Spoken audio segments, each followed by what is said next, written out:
Olá! Nossa aula de hoje é sobre a contagem de bacilos cereus. Então, bacilos cereus, eles estão amplamente distribuídos na natureza. E qual que é a importância, então, de a gente determinar bacilos cereus em alimentos? Principalmente em alimentos de origem vegetal, aqueles que têm contato com o solo, que podem ser contaminados por bacilos cereus.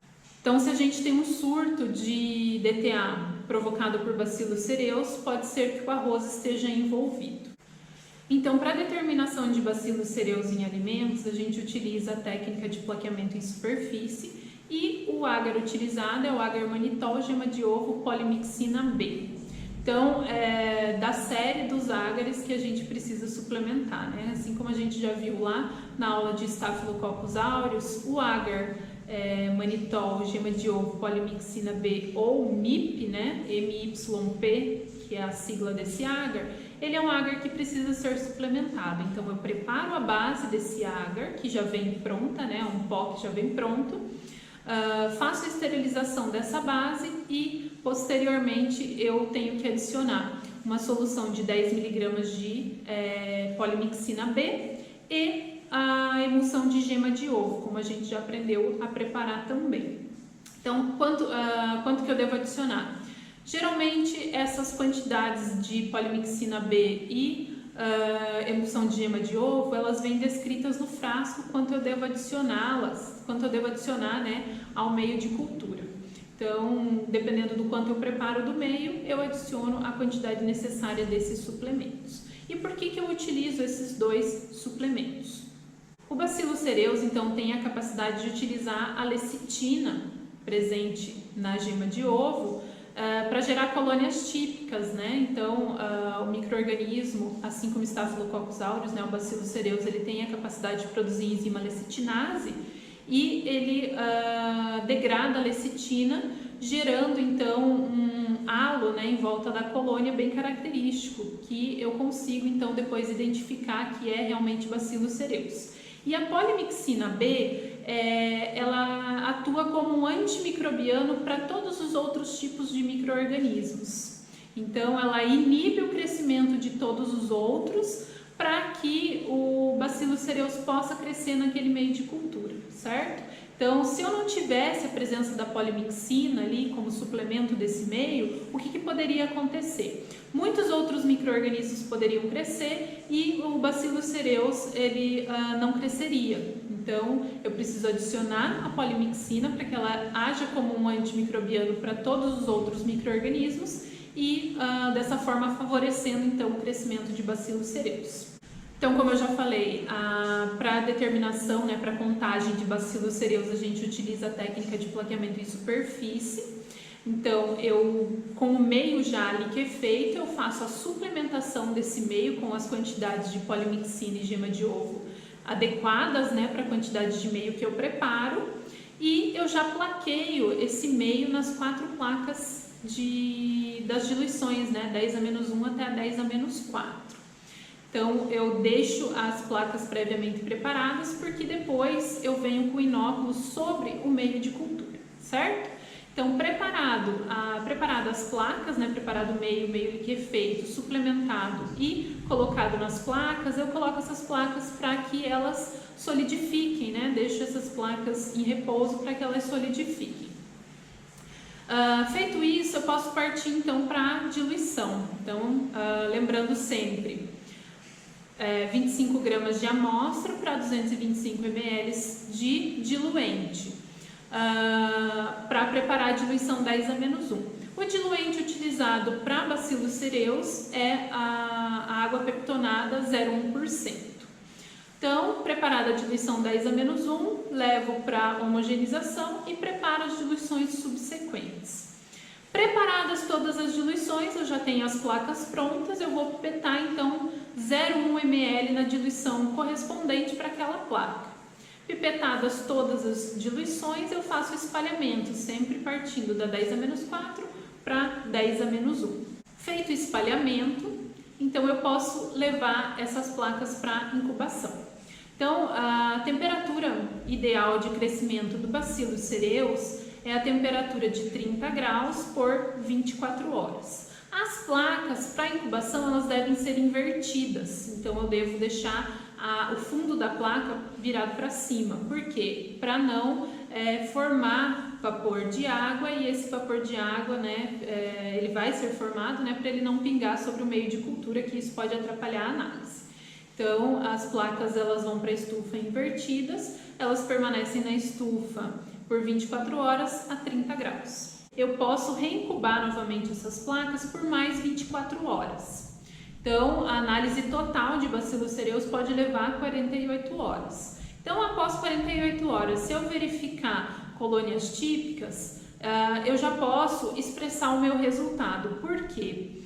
A legislação brasileira, ela determina, né, que seja pesquisado Bacillus cereus presuntivo, ou seja, se eu tenho o aparecimento de colônias típicas no agar MIP, eu presumo que eu tenho Bacillus cereus naquele alimento, então eu não preciso fazer a confirmação bioquímica, né? A legislação brasileira já não me exige que eu faça a confirmação do Bacillus cereus para dizer que aquele alimento pode estar contaminado. Então, essa etapa, né, de 48 horas, né, incubação por 24, se não houver colônias típicas por mais 24, e no final, se eu observar colônias típicas no agar MIP, já me diz, né, ao final disso, que eu posso ter a presença de Bacillus cereus no alimento. Nossa aula prática hoje é sobre a determinação de Bacillus cereus. Então, o que nós vamos precisar para a determinação de Bacillus cereus? De equipamentos, a gente vai utilizar balança e homogeneizador Stomaker. De meios de cultura, então a gente vai utilizar o MYP, o MIP, né? Vamos precisar de uma solução de 10 mg por cento de polimixina B, já preparada com água estéril, e da emulsão de gema de ovo, já preparada também. Então esse é um dos meios de cultura, né? Assim como para Staphylococcus aureus, o meio de Bacillus cereus é um meio que ele precisa de algumas suplementações. Então a emulsão de gema de ovo e a polimixina B. A gente utiliza como diluente da amostra, então, a água peptonada 0,1%, e vamos trabalhar então com uma amostra de queijo hoje. A técnica utilizada para determinação de bacilos, para semeadura de bacilos, né, é a técnica de semeadura em superfície.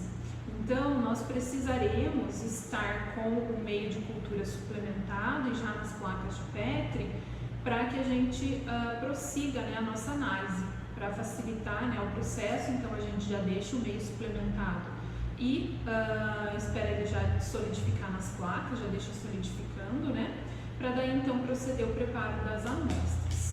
Segundo o frasco, né, o rótulo do preparo do meio de cultura, para 900 ml de base eu devo adicionar 100 ml de emulsão de gema de ovo e 2 ml de solução de 10 mg por cento de polimixina B. Eu vou adicionar 11,1 ml de emulsão de gema de ovo e 0,2 ml de polimixina B, da solução, né, de polimixina B. Então, antes de adicionar os suplementos ao meio, eu vou já deixar preparadas as placas de Petri, ou seja, vou deixar elas identificadas. E aí eu procedo a suplementação do meio. Então, lembrando só o que a gente deve anotar nas placas. A nossa amostra, no caso aqui eu estou dando o nome de A1, qual a diluição, né, 10 a menos 1, menos 2, menos 3 e menos 4, e qual que é o meio de cultura, nesse caso aqui o MIP, ok? Então, vamos à identificação. Então, todas as placas estão identificadas, agora eu vou fazer a suplementação do meio. Lembrando, 11,1 ml da emulsão de gema de ovo e 0,2 ml de polimixina B.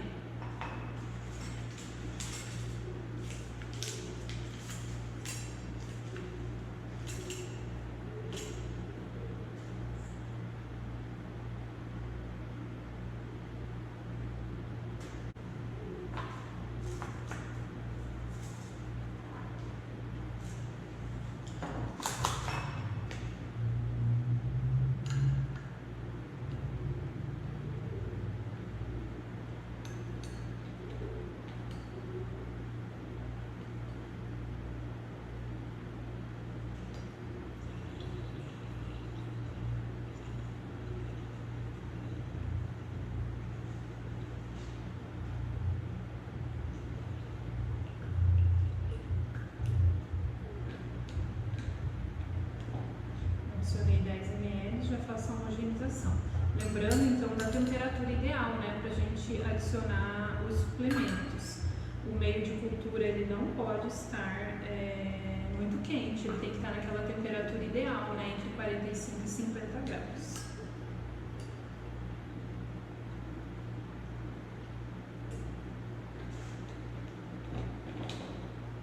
Então, a redução eu já adicionei.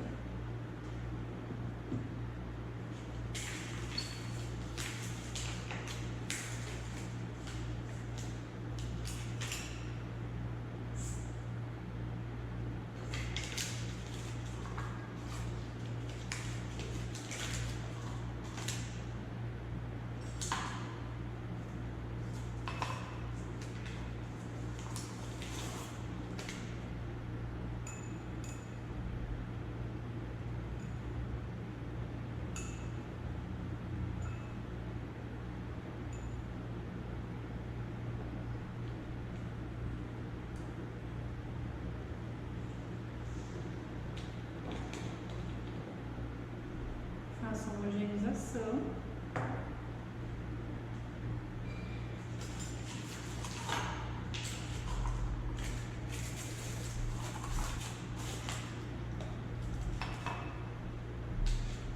E agora eu já posso descansar nas placas para elas solidificarem, né?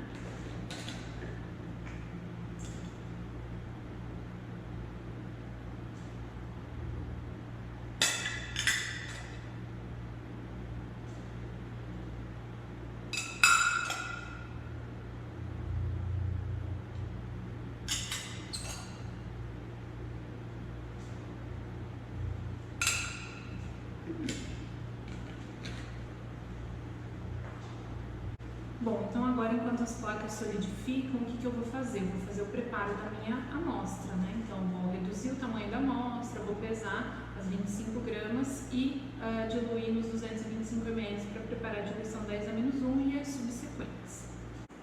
Lembrando então que para a preparação da amostra a gente precisa higienizar, né, o local onde a gente vai cortar essa amostra. A gente pesa 25 gramas, dilui em 225 de água peptonada e faz o restante das diluições.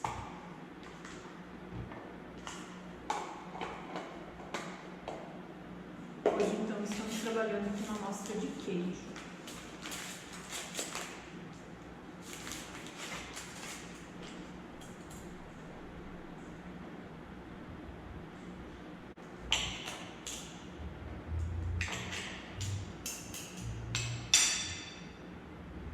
Então, já reduzi a amostra a tamanhos menores, vou pesar 25 gramas.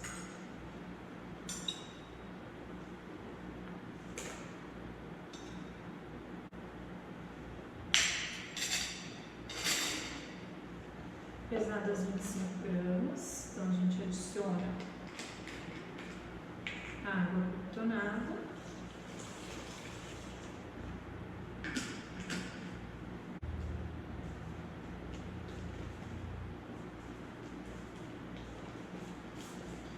E agora, então, eu vou levar essa amostra para o homogeneizador estomíquico.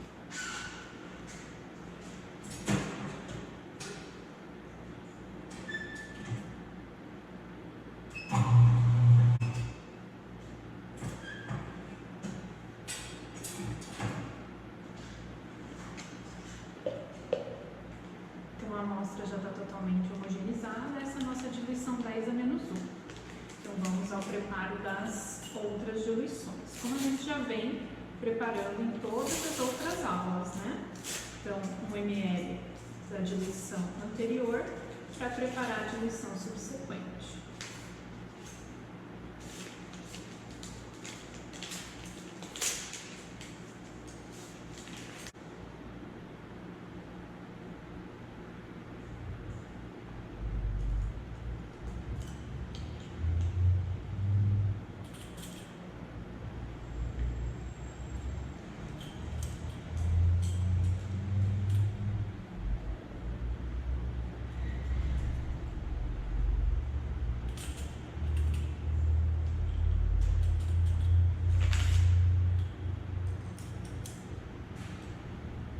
todas as nossas diluições estão preparadas, agora a gente dá sequência à nossa análise.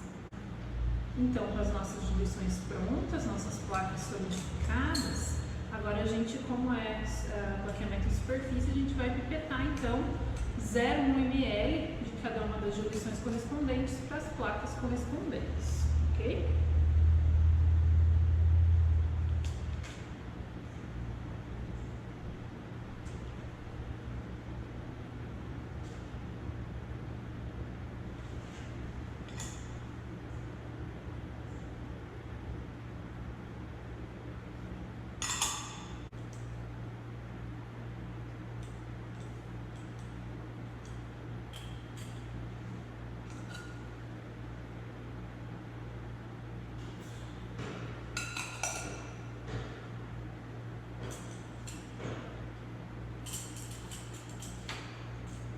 Todas pipetadas, agora com a minha alça, que eu já tinha previamente flambado, eu venho da diluição 10 a menos 4, ou seja, da mais diluída para menos diluída, fazendo o espalhamento, certo? Então, lembrando, eu tenho que fazer o espalhamento em toda a superfície do meio de cultura.